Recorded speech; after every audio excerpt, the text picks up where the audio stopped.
Public political leaders in the UK questioned on live TV 19 days before the country votes for its next Prime Minister. Hong Kong prepares for local elections as the last remaining protesters remain inside the Polytechnic University. Here in theCUBE, Tesla unveils its new electric pickup truck, but it doesn't go according to plan. We'll tell you what happened.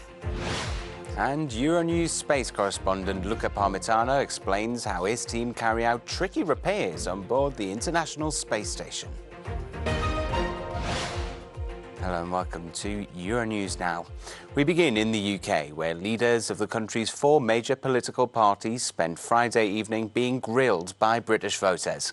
In the second televised face-off of the UK election campaign, Prime Minister Boris Johnson and opposition leader Jeremy Corbyn took individual questions from a studio audience. Liberal Democrat leader Jo Swinson and Scottish National Party leader Nicola Sturgeon also took part in their first major TV appearance of the campaign. The country heads to the polls on December the 12th. Brexit has dominated the election race so far, and the biggest revelation on Friday night was Mr Corbyn's promise to stay neutral in a potential second Brexit referendum. My role and the role of our government will be to ensure that that referendum is held in a fair atmosphere, and we will abide by the result of it. And I will adopt, as Prime Minister, if I am at the time, a neutral stance so that I can credibly carry out the results of that to bring our communities and country together. When Boris Johnson took the stage, he faced a number of tough questions from the audience on trust, his offensive language and on austerity. But the Prime Minister's focus appeared to be on hammering home his pro-Brexit message. You know what I'm going to say until we get, it's true, it happens to be true, until we get Brexit done. And at the moment that is hanging over us, it's paralysing Parliament. And to get back to your trust point, that is, in my view, the single biggest corrosion of trust in politics. Meanwhile, Liberal Democrat leader Jo Swinson took the opposite stance that Remainer was pushing to stop Britain's withdrawal from the EU. In this election, my conscience would not be clear if I didn't make sure that right across the country, people have the chance to vote for a Remain party, for a candidate that wants to stop Brexit, because this might be the last chance that we have to stop it. Vincent McAviney has been following all the action in Sheffield. He told me the Prime Minister hadn't been given an easy ride by the audience. For Boris Johnson, he definitely faced some tough questions from the crowd, and straight in, that issue of trust was the very first question. It is something that the polling has revealed that Boris Johnson is struggling with voters around this country because of the way he has conducted himself both in his personal and professional life for many decades. So I think it's a question he's going to face continuing on in this general election campaign. One thing, though, as you mentioned there, he did have some language brought up that he used racist, misogynistic, homophobic language in the past, and he, quite surprisingly for someone trying to be Prime Minister of the whole country, decided not to apologise for it tonight, just defended his right to use the language that he had done in the past, which was a little bit surprising. But Boris Johnson, understandably, using tonight as another opportunity to simply keep talking about Brexit. He tried to bring many of his answers back to Brexit and said he's the only one with a plan to get it sorted out. Now, moving on to Labour, we heard the leader there, Jeremy Corbyn, say he would remain neutral in a second Brexit referendum. Is that something which the Conservatives could use against him in this campaign? Yeah, that really is the biggest line out of tonight. Jeremy Corbyn adapting finally his position to declare what he would do, because for months now he's been saying that Labour would go to Brussels, negotiate its own deal, then do a second referendum putting that deal against Remain. And everyone's wondered what Jeremy Corbyn would back, and he just would not say, even yesterday at his manifesto launch. But he has decided tonight to say that he would simply remain neutral. Now, the Conservatives here in the spin room have been on the attack. The Foreign Secretary Dominic Raab saying leadership requires taking tough decisions, and also some of the sort of Tory press spokespeople as well, saying that what Jeremy Corbyn has done now is actually put Brexit right onto the top of the agenda once again for him, and Boris Johnson likes that. Jeremy Corbyn has spent this whole campaign trying not to talk about Brexit, trying to talk about all of the big policies that he's announced, his manifesto for real change. So we'll see just how much in the next few days he gets sort of asked about this new neutrality policy. And it was the first major television appearance of the campaign for Jo Swinson and Nicola Sturgeon. Did they make enough of an impact to improve their party's fortunes in this race?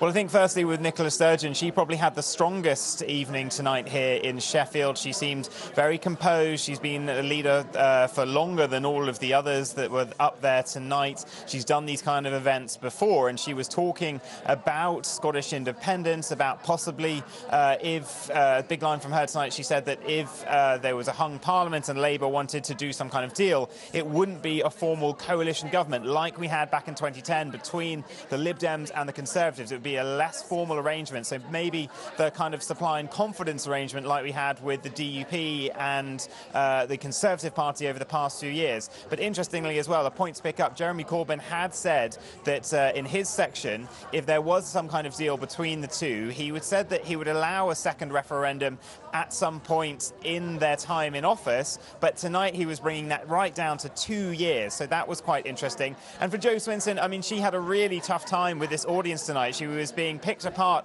on her record as a minister in that coalition government, her votes for austerity. She actually lost her seat for a time between the 2015 and 2017 general elections because she had been such a strong supporter of the Lib Dems with Nick Clegg in that coalition. She suffered the wrath for some of those decisions tonight, the austerity measures that she backed, and she was also really picked apart by a number of Remainers in the audience on her stance to simply cancel Brexit. A lot of Remainers here tonight, and ones I've spoken to this week when I was in Wales earlier in the week, were saying simply that they didn't think that was fair, that it has to start with the democratic process, it has to end with the democratic process. So there may be a calibration of that for Jo Swinson, because she definitely had a bit of a tough time with the audience here. But there will be more debates like this going on over the next couple of weeks. But 3 weeks tonight, we should probably know who is going to run this country for the next 5 years. That is when the result should be made clear. Earlier on, I spoke to Professor John Curtis from Strathclyde University. He says, as it stands, it doesn't look likely that any of the main political parties will form coalition agreements. Well, I mean, the truth is at the moment, the opinion polls are have the Tories sufficiently far ahead, on average around 12 points or so, that a hung parliament doesn't look that likely. But they're not so far away from the point at which we might think that a hung parliament is possible, which would be around half that kind of lead. So at the moment, we're not heading for a hung parliament, but it could still happen. Well, I mean, my first thing to say, I mean, there has never, ever, for weeks, indeed not for months, any prospect of any coalition emerging out of the hung parliament. And I think we should get our language straight here. No coalitions, probably no confidence and supply agreements, simply understandings, perhaps with a minority Labour administration in a hung parliament, to deliver a second referendum. And part of it, while Vince was explaining, we got a bit more clarity on tonight, though again, I think in truth, always long implicit in the answers that have been given was Jeremy Corbyn saying, well, maybe I might accept a referendum after a couple of years, which basically takes us to the other side of the next Scottish election in 2021. So he'd wait to see whether there's still a pro-independence majority in the Edinburgh institution before he might contemplate the idea of another independence referendum. Meanwhile, Nicola Sturgeon indicating that indeed, yes, she was going to be willing to negotiate with Jeremy Corbyn about the timing of a referendum, and yet along the way we'll be looking for a reduction in austerity, etc. Something that I think probably it will be relatively easy for the SNP to reach some accommodation with the SNP. And equally, although Jo Swinson is still being very determinedly pointing out the difference between her and Jeremy Corbyn on Brexit, she also is still leaving her space to say, well, look, frankly, I don't prefer Jeremy Corbyn or Boris Johnson, but at the end of the day, I'm going to have to negotiate with whoever ends up being the person I have to end up negotiating with. So to that extent, at least, tonight meant, even within the framework of election, which makes these things difficult, actually the space still clearly is there for the possibility of a deal between the pro-second referendum parties in the event that we reach a hung parliament. As I said at the beginning, we're not at that point at the moment. Well, the siege at the Polytechnic University in Hong Kong looks like it's nearing an end. Only a few dozen people are left inside the campus, which just days ago was a battleground between anti-government protesters and riot police.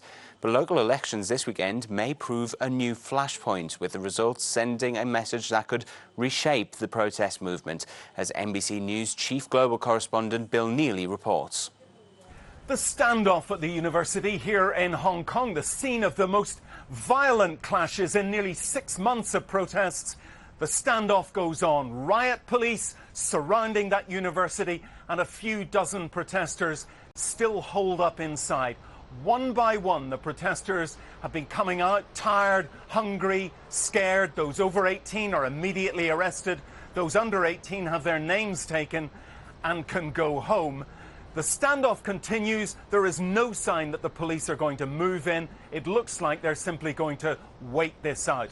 On Sunday, it will be a week since that protest began, and on Sunday we will have rare elections here. They're only held once every 4 years. 4 million voters will go to the polls, and it is a bit of a referendum on the government's handling of the protests so far, and it is expected that the pro-government candidates will get a drubbing.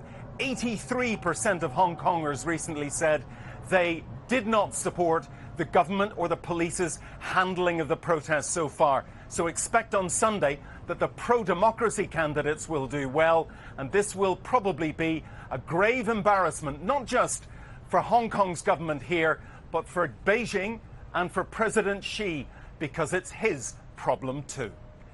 Bill Neely, NBC News, Hong Kong. Still to come, Britain's Prince Andrew continues to feel the fallout from his friendship with convicted sex offender Jeffrey Epstein. We speak to a former press secretary to the Queen.